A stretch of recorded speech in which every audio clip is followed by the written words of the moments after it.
Hola Andrés, buenas tardes, ¿cómo estás? Bienvenido a este canal y gracias por acompañarnos. Hola, ¿cómo estás? Mucho gusto. Soy Andrés Obando, soy escritor, teólogo, docente por más de 15 años, padre de 2 hermosos hijos que han sido mi inspiración para realizar muchas cosas, entre esos pues una trilogía. Y pues gracias a Dios me ha permitido, dentro de la formación que tengo de teología, también estar pastoreando una iglesia un poco divergente, un poco diferente, una iglesia cristiana llamada Vivir Más en Cristo aquí en Bogotá. Esa no me la sabía yo. Además no sabía que tenías hijos. Definitivamente de lo que uno se va enterando. Andrés, este mes nosotros estamos tocando el tema de los traumas, de cualquier tipo. Sabemos que lo ideal es superarlos. Pero tú estás acá porque tú pasaste por algo que fue complicado en tu vida. Pues queremos saber si nos puedes hablar un poquito de eso. Traumas hay desde la infancia. Sí, claro. Pero bueno, lo que pasa es que hace 2 años precisamente empecé a pasar por una situación compleja. Tenía mi pareja y le diagnosticaron cáncer como a mediados de abril y en mayo ya fallece. O sea, eso fue súper rápido. Y pues eso me golpeó muchísimo. No, es que fue muy rápido, o sea, menos de un mes ya. Sí, pues ella quedó hospitalizada 2 meses como tal. Ella cumplió años el 5 de marzo y el 6 de marzo me tocó llevármela de urgencias y ahí quedó hasta el día que falleció. Dios mío. Pero pues uno pensaba que era solo lo del tumor y que ya se había sacado, pero no que se hubiera regado. Pues, no hubiera hecho metástasis. Sí, pero todo eso ya había hecho metástasis en nivel 4 cuando ya estaba. Entonces eso ya estaba muy avanzado. O sea, nivel 4 ya es como Sí. desahuciado la persona. No, ese cáncer que ella tenía, que era uno de acá, de peritoneo, pues el mismo de esa membrana que cuando se estalla se llama peritonitis. Sí. Ella tenía todo eso conmigo de cáncer. Dios y mío. Pues no sabíamos. Pues ella fallece, pues muy joven, 39 años, pero en medio de mi duelo, pues porque esa vaina fue muy compleja, pues oh, sorpresa que mi mamá también fallece a los 5 meses. Entonces mi mamá se enferma el sábado y fallece el lunes. Entonces, pero fue también muy rápido. Todo el 2023 fue un año de, pues sí, de duelo. Sí, algunas cosas trauman y es el hecho de recordar. Esto me recuerda, Vanessa se llamaba, esto me recuerda a mi mamá, esto, tales cosas y cómo empezar a afrontarlo. Y pues una de las formas que hice fue pues escribir. Al fin y al cabo pues soy escritor y me sirvió mucho. No he hecho cursos de terapia, hay cursos de terapia de cómo superar el duelo, superar cosas a través de la escritura, no, pero pues lo hice a través de eso y de ahí salió uno de los libros que tengo. ¿Cómo se llama ese? Ese es está acá, se llama Amor Bonito, Inquebrantable e Inolvidable, relatos cortos de cuidado, de amor, cuidado y duelo hacia la pareja. Están dedicados, son 39 relatos dedicados a Vanessa y a lo que viví, 39 por los 39 años de vida. Y tiene un epílogo, dedicado a mi mamá, pues porque todo eso surgió ahí también.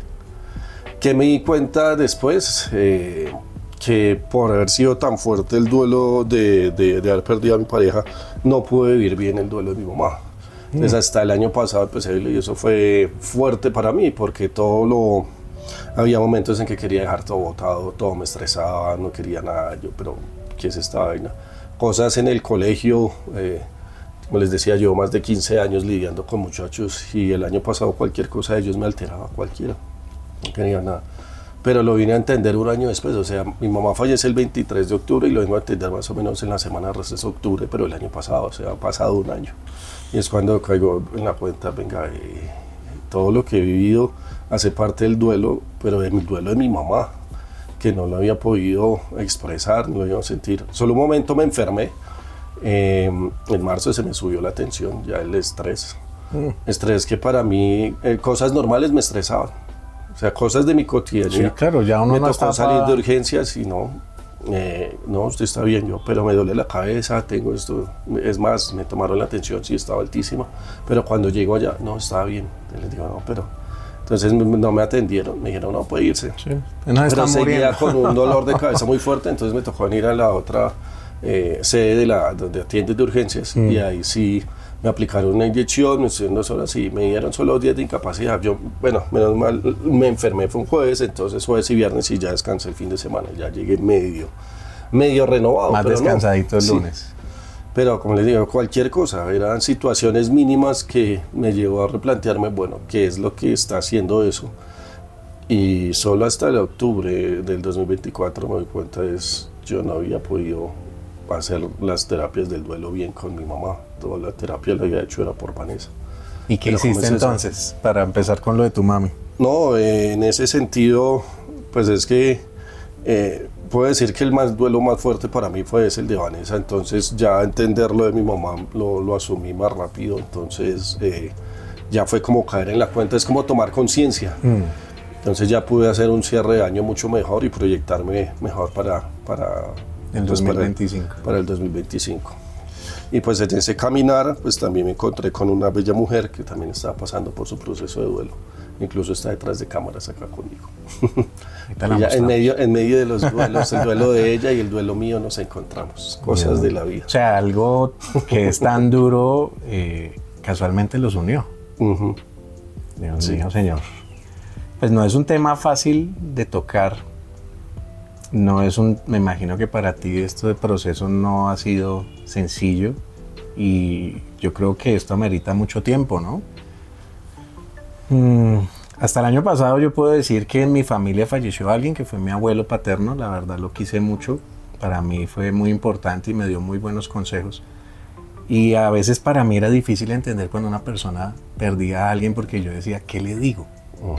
¿Qué se le dice a una persona cuando fallece un ser querido? Yo no lo podía entender porque no lo había vivido y a veces le falta a uno esa empatía.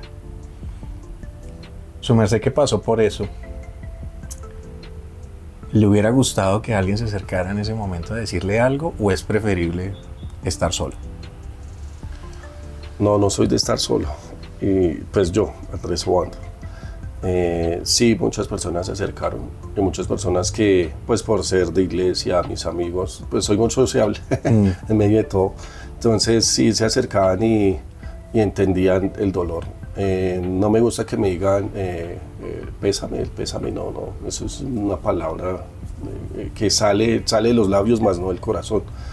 Que entendí, y me pasaba lo mismo que a ti, hasta que no falleció mi papá en el 2016, incluso mi hermana, una de mis hermanas de 2014, no entendí que era ir a acompañar y decirle, ven, te entiendo.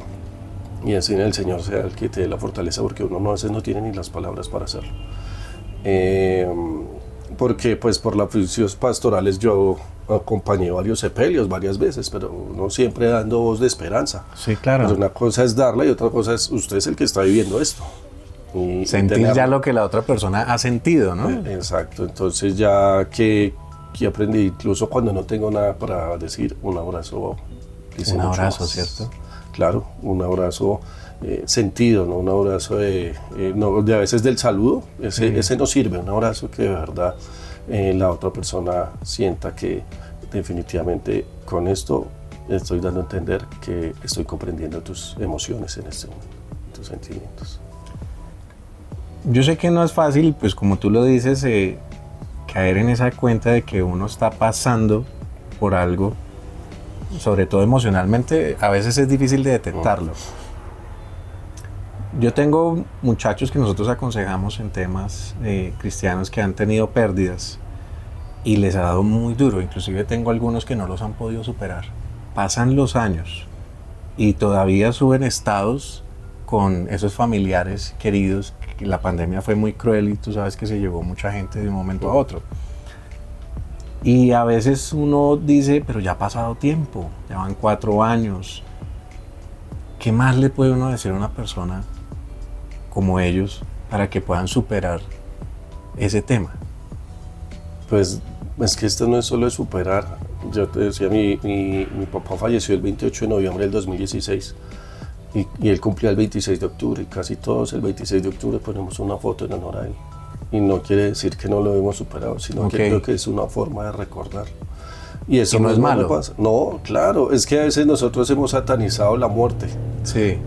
Creo que uno de los mejores ejemplos es la fiesta de los muertos que tienen los mexicanos, sí. Porque ellos sí traen, muy alegre, memoria, ¿no? traen a memoria sus muertos. Nosotros no, le tenemos tanta cosa a la muerte que incluso no queremos recordar nuestros muertos. Déjelos ir, ¿no? Muchas de nuestra formación incluso vino por algunas de las personas que fallecieron. Claro. Entonces, que esa es una. Diferente es que su diario vivir de esos muchachos que tú me estás diciendo sí estén afectados porque no está la persona que falleció. Ahí sí hay un problema psicológico serio, que hay que abordarlo con un profesional y no es solo estar orando, que es que a veces desde el cristianismo son, no, yo voy a orar por ti, sí es muy importante, pero se necesita un acompañamiento profesional. Ahí sí es diferente. Si a esos muchachos les pasa eso, que su vida, su cotidianidad se afectó de tal forma que han pasado años y no han podido, se quedaron parados desde el momento del fallecimiento, sí necesitan una ayuda fuerte. Profesional. Sí, señor. Me llama mucho la atención lo que dices sobre el tema de que colocan una fotico en honor a esa persona, ¿no? Y lo que tú dices, que recordarlo no es malo. Me imagino que cuando una persona, yo por ejemplo de mi abuelito yo me traje unas gafas, mi abuelo falleció en Cúcuta, yo fui, todo fue de urgencias, estuvimos allá acompañando a mi familia, fue un momento pues duro para mi abuelita que todavía vive, para mi mamá le costó bastante y muchos familiares que se quedaron por fuera de no poder venir porque viven en el exterior, pero ya después yo le dije a mi mamá, yo me quiero llevar algo de mi abuelo, yo me traje unas gafitas y las tengo ahí en mi estudio. Y hay momentos en que yo me estoy tomando un café y veo las gafitas y me acuerdo de las frases y los consejos de mi abuelo. Y pues yo no lo veo como nada malo. Sí me da un poquito de tristeza de decir, abuelito, yo sé que tú me esperas allá. O sea, allá nos vamos a ver. ¿Tú qué piensas de eso? ¿Para dónde vamos después de todo este tema? ¿Qué hay después de la muerte? ¿Has pensado en eso? Pues ¿Que te vas a encontrar con tus familiares que ya no están? Pues como cristiano creo que después de la muerte solo hay vida en Jesús, o sea, sí hay un más allá, pero pues desafortunadamente nosotros con las películas creemos que nos vamos a encontrar con la otra persona igual. Sí. Creería que no, cada uno, ese ya es otro plano diferente. O sea, ya hasta aquí fue. Sí, lo que vivimos lo vimos acá, allá es otro, sí hay otra dimensión para compartir con Dios y los seres queridos y las personas que uno ha impactado. Pues será en un contexto supremamente diferente. Pero ese anhelo de pronto o esa esperanza de decir, de pronto saber que está allá, ¿no puede ayudar a una persona en la superación del duelo? Sí, como una forma de esperanzadora, claro, puede ser. Como decía, uno como cristiano enseña eso, incluso hay himnos como ese que más allá del sol y cosas por el estilo, no sé si alguna vez lo habrá escuchado. Que tienen que ver con que hay otra vida más allá de la muerte donde nos encontraremos no solo con Jesús sino que con las personas que han partido, con los seres que se han ido. Eso ha generado y ha sido una semilla de esperanza para muchas personas. Pero pues mi fe como tal, y yo no transmito eso de que en el más allá te vas a encontrar con ellos. Pues puede que en un momento los vea y les escribí, en algún momento te veré. Sé que estás durmiendo, desde una canción que dice así, pero uno analiza, bueno, la enseñanza más allá de Jesús decía, pues en el cielo, pues cada uno va a estar haciendo lo suyo, o sea, que sea lo suyo, no sé, si estar alabando, si estar trabajando, estar en otro, es un espacio muy diferente, para mí es un espacio temporal y dimensional supremamente distinto. Pero sí puede generar esperanza para las personas. Y lo mejor para un momento de duelo es tener esperanza de que de aquí se va a salir. Porque uno cuando está viendo el duelo, uno siente que la vida se le acabó, se le detuvo todo, que el tiempo se detiene, que cómo es posible que los demás sigan caminando y que uno no. Porque eso te iba a preguntar. En algún momento, como creyente, como pastor, tú no preguntaste a Dios, porque yo sé que yo también creo en Dios. Para mí, pues, lo veo como un padre. Y yo siento que uno tiene la libertad de preguntar. Claro. Y a veces, ya que tú eres papá, A veces los hijos le preguntan a uno casi que como exigencia, ¿no? No es este chino berraco. No sé si uno puede hacer lo mismo con Dios, pero en algún momento en mis oraciones yo le he dicho, Señor, ¿en serio? ¿Otra vez yo? Por favor, no le puede pasar a otro. Pero, por ejemplo, en tu caso, pasando por este proceso, ¿no le hiciste alguna pregunta fuerte a Dios que tú te acuerdes y te digas, no, para mí fue un día que yo le dije esto? De esto, no. Lo que pasa es que por la experiencia de vida, sí tuve varias discusiones serias con Dios y con mi fe. Mi hija mayor, pues nació en el 2006 y en febrero, y en el 2006 en octubre pues la teníamos hospitalizada en urgencias en cuidados intensivos por una meningitis bacterial, un linfangioma acá. Estaba sirviendo a nivel no solo la local, sino en varias iglesias al tiempo. Y bueno, ahí sí, bueno, ¿y esto qué es esta vaina? Y sí, claro. Esa fue una de mis primeras preguntas. Yo estoy acá metido casi de lleno aquí en la obra, como le decimos, y mi hija, ¿qué? Pagando esto, porque fue un mes ahí en la clínica, en el Hospital La Misericordia. Pues algo milagroso, sí, el Señor la sanó la meningitis, pero tuvo que una intervención y ya tiene una cicatriz aquí grande, pues porque era un tumor muy grande el que tenía. Dios mío. Pero pues ahí sí me generó muchas preguntas con Dios. Y otro momento fuerte fue ver a mi papá con Alzheimer. Entonces, porque mi papá estuvo sirviendo el ministerio como pastor por más de 45 años. O sea, cuando yo nací él ya era pastor. Imagínate. Y ya después ver a un hombre así por Alzheimer y que nadie acompañaba, él era de esos pastores que se iba a visitar, no importaba la hora que fuera ni el día que fuera, lo llamaban y para allá se iba.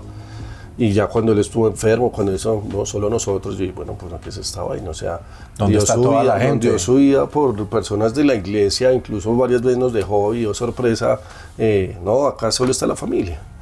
Me llevó otra vez a replantearme cosas con Dios, y esto es lo que tú quieres para el ministerio de uno, o sea, que al final de todas esas personas a las cuales se sirvió no quede nadie, solo la familia. Entonces, esos dos momentos ya me llevaron a discutir con Dios. Incluso tengo pensado otro libro desde la teología, hablar del abandono de Dios, porque sí creo que a veces el hombre abandona. Entonces, y leyendo los textos bíblicos, yo, sí puede que Dios abandone, como aparecen algunos. Entonces, en ese sentido, ya cuando me pasa lo de Vanessa, pues yo ya... le dije, bueno, haga su voluntad, hermano, yo ya no voy a poner a discutir con usted ya todo lo que me ha pasado. Yo no, o sea, en ese momento, con todo lo que tú ya habías vivido, ya habías entendido que ¿para qué un reclamo? ¿Para qué voy a discutir? Efectivamente. Sí oraba por ella, orábamos mucho en la iglesia, en varias iglesias empezaron a hacer oración por ella y todo, pero pues el diagnóstico cada vez era peor y, como digo, menos de nada se la llevó, pero no hubo un momento de reclamo, no le reclamaba. Lo que sí tomé fue como imagen de mi papá, y lo dije varias veces. Para mí Dios a veces puede ser como mi papá con Alzheimer. Mi papá no sabía que yo era su hijo, pero él era mi papá. Entonces es igual con Dios. Yo digo, pues Dios puede que no me responda, pero no deja de ser siendo Dios. Uy, qué pensamiento duro. Pero para mí es esclarecedor para explicar muchas cosas, ¿no? Lo que tú dices, uno a veces se puede sentir solo. Pero el Señor Jesús también lo dijo en la cruz, ¿no? Padre, ¿por qué me has abandonado? Y pues si le pasó al Señor Jesús, ¿qué podemos esperar nosotros? También vamos a pasar por ahí. Es que ahí sí se me vuelve el referente de Jesús. Siempre cito, Jesús dijo, yo soy el camino, la verdad y la vida. Nadie viene al Padre si no es por mí. Y él entiende eso. Es más, es la única vez que le dice a Dios, Dios, y no papá, es en la cruz, porque siempre le enseñó Padre, Padre nuestro, Abba, no sé qué, pero en la cruz ya estaba tan molesto que le dice, Dios mío, ¿por qué me has abandonado? No le dijo papá, sí. Ahí no le dijo papá. Entonces, se sintió la lejanía. Claro, el abandono. Entonces ahí... por eso cuando yo sí he enseñado lo que les digo del abandono, sí lo he enseñado, y el único que pueden comprender incluso el abandono de Dios es el mismo Jesús, que fue abandonado por su Padre. Por eso Él es ya resucitado, Él es el que nos dice, yo estaré con vosotros todos los días hasta el fin del mundo. Lo dice resucitado, no antes. porque No antes. entendió que es ser abandonado y él no lo va a hacer. La palabra dice que no tenemos un sumo sacerdote tan indiferente que no haya vivido y ni haya pasado por todas las cosas que nosotros pasamos, ¿no? Sí, claro. Entonces no es indiferente a lo que tú dices, a haberse sentido solo, abandonado, triste y pues todo lo que ya sabemos que el Señor Jesús vivió. Un referente hermoso y perfecto, sinceramente. Y yo creo que ayuda mucho a una persona para continuar. Sí, sí, eso sí me ayudó. E incluso yo siempre hablo y referencio a Jesús, al Señor Jesús, es por el hecho de esos versículos que tú acabas de citar. Él entiende que es pasar hambre, él entiende que es ser despreciado por su familia, porque lo fue. Sí, los Él hermanos entiende, no lo querían. Exacto, que es pasar por las tentaciones, que es estar enseñando y predicando el reino de Dios, y oh sorpresa, al final de la vida pues no está Dios. Entonces, pero después vengo a entender también con Jesús que Dios es tan maravilloso que aún después pues lo resucita. Y eso es algo que a veces no entendemos nosotros. Siempre abordamos murió, sí, pero la resurrección fue por algo que Dios hizo. Sin Dios no hubiera podido ser posible la resurrección. Exacto, y entonces eso es algo también que me he venido ya planteando, y puede que moramos abandonados, pero resucitamos como Jesús. Uy. Bueno, es un pensamiento que le puede dar esperanza a muchas personas, pero no es fácil de entender. Todo el que pasa por un momento difícil, como tú lo dijiste, yo creo que se siente como el protagonista, ¿no? O sea, para él las demás personas en el mundo no importan, sino es el dolor que está sintiendo en el momento, y se siente tan mal que lo que tú dices, se congela el mundo y empiezan las preguntas: ¿por qué los demás siguen caminando? ¿Por qué los demás siguen con su cotidianidad? ¿Y por qué solo yo estoy sintiendo lo que siento? Yo sé que hiciste un libro que se llama Preguntas a Dios, ¿es que se llama? No, es al revés, las preguntas de Dios para ti. No, ese no es las preguntas de uno para Dios. Es de Dios para ti. Sí, porque nosotros le preguntamos, y en el contexto de esto siempre es: ¿y por qué a mí, Dios? ¿Qué tengo que ver, Dios, con eso? Mira, no hay otra persona, etcétera. Sí. Son cosas por el estilo. Me la tiene montada. Y ese que se volvió muy famoso en las redes, que no lo comparto para nada, pero lo voy a decir, y ese que dice: Dios le da a sus mejores guerreros las mejores batallas, a sus grandes. ¿De dónde sacaron eso? Eso no ¿Cómo tiene se asume? Sí, entonces pues en ese sentido le digo: no me voy con ese cuento, porque cada uno de nosotros y los que nos van a ver, cada uno tiene sus propias batallas, cada uno. Así que uno es el que sabe efectivamente cómo la está luchando en la vida. Entonces, pero claro, uno sí le pregunta a Dios: bueno, ¿y por qué a mí? ¿Y esta vaina qué? Pero acá el libro me causa gracia es que es al contrario. Claro, son de Dios para ti. ¿Y por qué al contrario? Porque normalmente el que tiene preguntas es uno. No, es que eso es lo bueno. Son preguntas de la Biblia. Son 50 preguntas que Dios le ha hecho a algunos personajes bíblicos. El primero pues es Adán. Incluso la primera pregunta que aparece ahí es: ¿dónde estás tú? Uy. Entonces yo le hago pues un análisis muy corto del contexto en el que le hace la pregunta. También otro de cómo nos podría hacer esa pregunta a nosotros. Y como dice, la pregunta de Dios para ti el libro tiene unas líneas. El objetivo es que el lector también responda a la pregunta que se siente. Por ejemplo, ¿dónde estás tú? Lo puse más a nivel existencial. Sí. ¿Dónde estás tú frente al proyecto de Dios que tiene para tu vida? ¿Estás cumpliendo ese proyecto? Y si no se lo sabe. ¿Dónde estás tú? Exacto. Si no sabe ni el proyecto. Entonces ahí vienen otras preguntas más adelante. Fuertes, por ejemplo, con ese sentido: ¿de dónde vienes y para dónde vas? Entonces son preguntas que también lo hacen pues reflexionar a uno. Bueno, ¿dónde estoy en la vida? ¿Qué quiero? ¿Cómo estoy sirviendo a los demás? ¿Qué tengo para dar? Pero todo parte de, reitero, son preguntas que yo le hizo a personas bíblicos. Pero si Dios me las hiciera a mí, ¿yo cómo le respondería? Uy.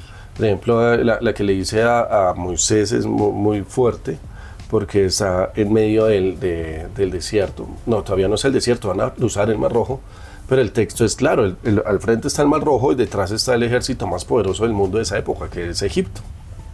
Y pues es en la noche Y la gente está desesperada y Dios lo único que le dice a Moisés: ¿y por qué clamas a mí? O sea, bueno, ¿cómo así? ¿No nos han enseñado que cuando estemos pasando necesidad tenemos que clamarle a Él? Y viene Dios y le pregunta: ¿por qué clamas a mí? Qué duro. Si ustedes son preguntas, uno dice: espere, es que ya le había dicho, acá tiene una vara, usted con eso va a hacer de todo. Defiéndase. Me ha dicho: ¿por qué no ha hecho lo que le dije? Ponga que... Y ahí es donde se abre el mar.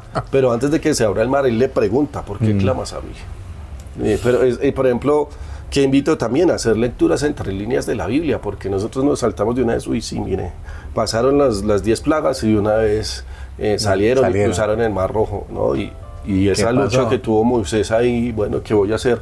No, eso se nos olvida. Entonces también esas preguntas nos invitan a resaltar que incluso los pequeños detalles de la vida siempre hay un mensaje, un aprendizaje para nosotros, así como le pasó a Moisés.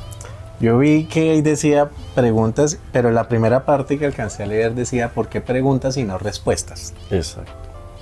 Pues porque estamos en un contexto occidental y globalizado donde todo te lo responden. Sí. Todo. Y con la inteligencia artificial ahora es más rápido. Claro, entonces todo te lo responden. Entonces uno ya puede buscar, incluso para hacer un libro, te lo hace la inteligencia artificial, efectivamente. Entonces ya está la respuesta a todo. No, pero no está la respuesta a la vida ni a mi vida. Entonces por eso no es un libro de respuestas, es un libro de preguntas, donde debes sentarte a responder. Y de verdad, cuando uno se sienta a analizar una pregunta o lo que sea y escribirla, no es fácil. Porque es lo mismo que lo que me sucedió con este libro. Acá lo que escribí fueron mis emociones, lo que yo iba sintiendo.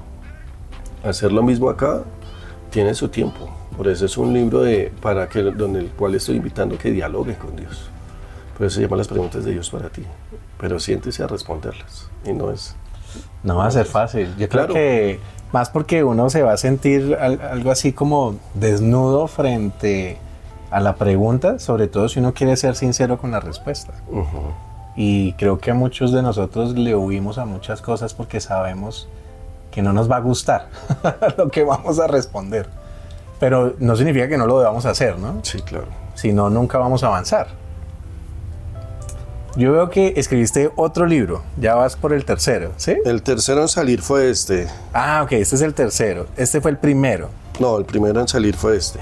Este fue el primero en salir. Este es una novela. Es que yo tengo 2 líneas de escritura. Sí. Eso llama la atención cuando les explico, porque este no tiene nada que ver con los de acá. Lo ven, no. Porque, bueno, con este participé en las ferias del libro, he estado en seminarios. Este es de una trilogía, con este lo inicié, que se llama El diario de un clon, El despertar, donde estoy narrando, pues, en medio de ciencia ficción, de un mundo distópico, estoy narrando acerca de también la historia del conflicto armado colombiano y de cómo poder enseñarlo a los jóvenes a través de una narrativa, pues, mucho más juvenil, y problemas éticos y bioéticos, como puede ser la clonación humana. Porque, ¿qué haríamos si nosotros tuviéramos a alguien clonado como nosotros? Hace poquito salió una película de clones, ¿no? Se llama Mike 17, no sé si la has visto. El protagonista se llama Robert Pattinson. Perdón si lo pronuncio mal. Es el protagonista de Crepúsculo. El mismo Batman, el último Batman. Él. Sí. Y en la película, pues la premisa es que los clones son desechables por la misma capacidad que hay de clonar. Sí, acá también. Es que la clonación va a llevar a eso, a un ser humano, suena muy feo, un ser humano desechable, un ser humano objeto de consumo más, o sea, no objeto de consumo como ahora, sino que él es el objeto ahora. Y aquí hay dos, no solo están los clones, también están los cyborgs. Entonces, inteligencia artificial. Pero para mí lo que más va a ser fuerte, incluso que viene en el segundo libro, es la capacidad de la tecnología que va a tener de utilizar las células madre con la nanotecnología. Porque para clonar se necesita células madre y para clonar se necesita vientres. Entonces, en las películas dicen que la clonación es como, como una incubadora y que están ahí. No, igual se necesita de todas maneras. Sí, claro. Científicamente no es posible por ahora. Se necesita el cuerpo de una mujer, necesita el vientre. O sea, siempre hay que depositar el clon en un vientre. No es que vaya a salir en una cubeta, en una probeta, sí. como nada de eso. Hace poquito vi una noticia hablando sobre el tema de células madre, sobre el primer trasplante hecho con las mismas células madre de la persona. Se creó un órgano que él tenía dañado y se le implantó y pues tiene mejor aceptación del cuerpo, no lo rechaza y fue todo un éxito. Entonces están hablando de que ya va a ser más fácil encontrar, o sea, ya no va a ser tan difícil encontrar donantes. No, y lo que le decía, más allá de lo que yo creo es el uso de las células madre con la nanotecnología va a permitir incluso regenerar el cuerpo, que es lo que tanto hemos querido. Extender entonces, un poquito la vida en este plano, ¿no? Exacto. No sé hasta qué punto extender la vida también va a extender las alegrías, las tristezas y los traumas de lo que estamos hablando. Porque, por ser, bueno, aquí en una sociedad distópica como la que puse, pues no solo pues se alarga la vida, sino que los tienen anestesiados, es decir, viven en una burbuja donde no entienden que pues en realidad su vida está determinada por la corporación que hace todo eso. Está muy bueno el libro, aunque es una línea totalmente diferente de lo que escribiste. Pues desde aquí sí, bueno, hay algo que sí tengo claro, desde donde sea quiero expresar y mostrar el mensaje de Jesús. Es más, el dueño del clon se llama el señor Susej. Entonces el señor Susej es el Señor Jesús, es el dueño del clon protagonista, que le enseña que el valor de la vida sí es importante, no es desechable el ser humano. Muy bueno. ¿Y este es el primero de 3? Sí, el segundo ya este año sale y sale con la editorial que formé con una amiga, fundamos una editorial, incluso este libro ya viene con la editorial que se llama Evet. Entonces nosotros pues yo voy a sacar el segundo libro ya no con otras editoriales, sino con mi propia editorial. Eso es algo que también fue surgiendo, o sea, después de todo lo que pasé el 2023 para acá, pues el Señor ha abierto puertas con la editorial, con otros escritos. Entonces, porque pues también hago escritos pues a nivel de ensayos y eso. Yo veo que a su merced le ha ayudado mucho el tema de escribir. Sí. ¿Y tú crees que para pasar por un duelo es necesario escribir aunque la persona no sea buena para escribir, así como tú, por ejemplo, que ya para ti es un don? Pero tal vez hay personas que no son muy buenas para escribir.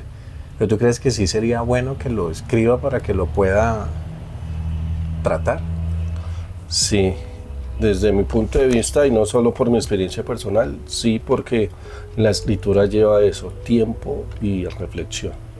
Entonces uno no escribe de afán así como, no, incluso se está perdiendo esa capacidad. Para poder entender mi emoción, debo analizarla y analizarla y escribirla no es lo mismo. Lleva un proceso. Sí, por eso para mí sí sería muy bueno tener acompañamientos donde se invite al paciente, al hermano, al feligrés a que escriba cómo se siente y se da cuenta de que no me siento bien, no es esa de ¿cómo estás? No, me siento bien, no, en realidad cómo se siente, por qué se siente así, qué ha hecho que se sienta así. Entonces eso, escribirlo nos lleva a uno a incluso autoconocerse más, conocimiento de sí mismo. Bueno, ya para finalizar,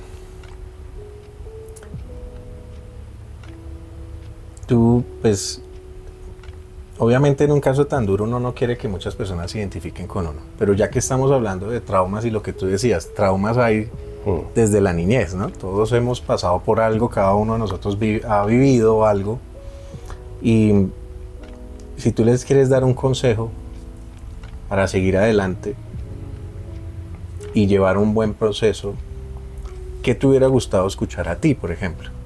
Que tú dijeras, no, a mí me hubiera encantado que en ese momento que yo pasé por ese momento tan duro, alguien me hubiera dicho esto que después lo entendí.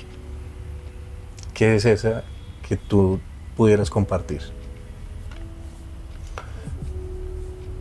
Muy buena pregunta, porque cuando uno está pasando por ahí,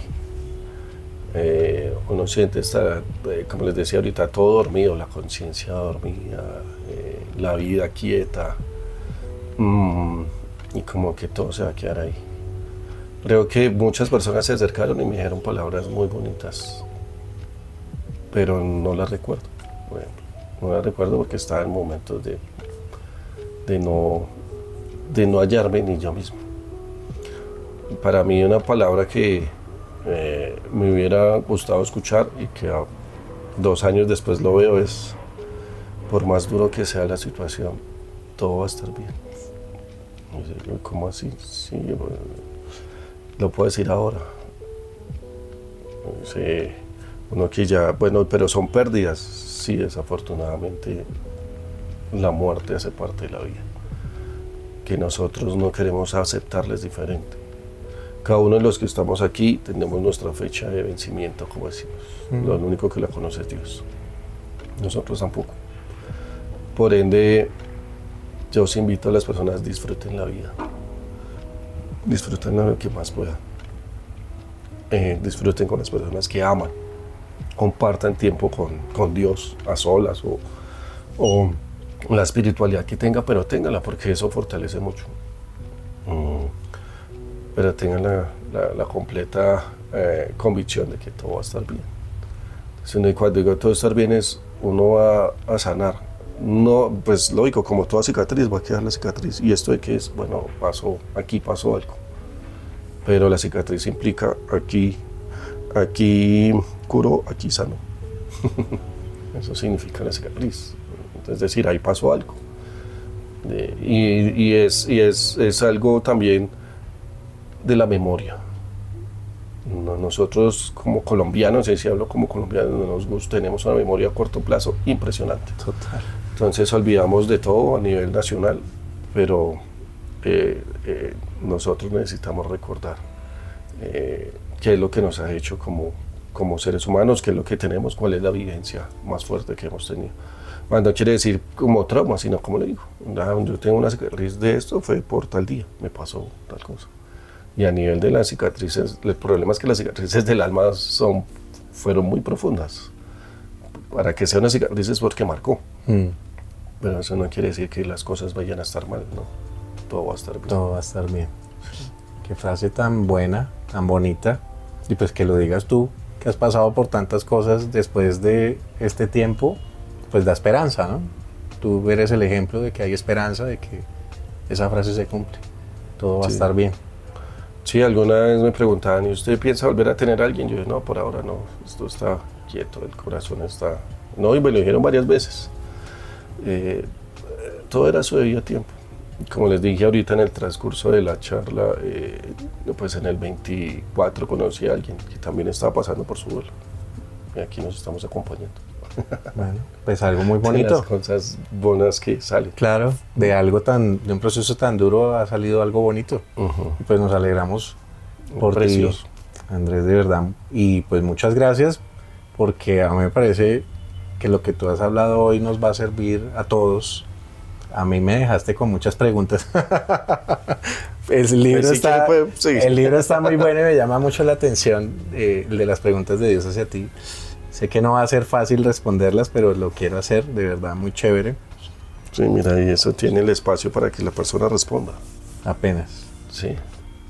O sea, es un libro pensado para reflexionar. No solo que se lea y ya se deje ahí, no, de verdad, siéntese y reflexiona y estudia. La conciencia. Ese no es fácil. No es fácil. Varios de los que me han retroalimentado con respecto al libro, o sea, me han dicho eso. Que no ha sido sencillo. ¿Algunos le ha dado las respuestas muy rápidas o hay personas que lo llevan ahí con tiempo? Este libro no es de las respuestas muy rápidas. Okay, no se puede. Es de irlo masticando. Sí.